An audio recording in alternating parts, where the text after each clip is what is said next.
Du-te, mă, dracu! Trebuie fiscalul atâta. Să te duc ca tine. Păi tu am o săptămână de când am înscris mașină și îmi spui mie. Păi și cum ai înscris mașina?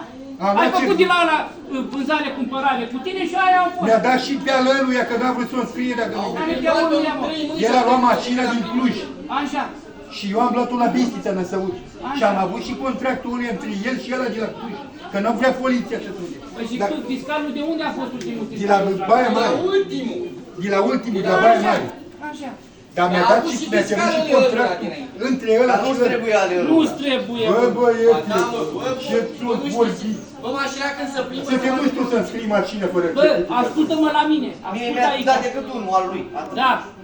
Băi, a fost pe numele lui. Da. Bă, ascultă-mă să Păi spun. aia e mașină scrisă. N-ai ce să-mi spui că eu am o săptămână Nu, când mă, îmi și scrii eu am două, mașini. și eu am două. Aia de-au luat, dar de ce nu? A fost prin Samsareală, prin Da, mă, 3-4 da, mii ce și a drept. trebuit. N-a înregistrat-o nimeni de aia. Păi n-am E înregistrat. înregistrată la primărie, bă. Toți au înregistrat. Păi la primărie, dar nu și pe numele lor. Băi, toți au înregistrat. Ba pe numele lui este că el îți dă certificatul fiscal. Eu au S-o fi vândut-o de schimbat 3 acum. ori într-o lună.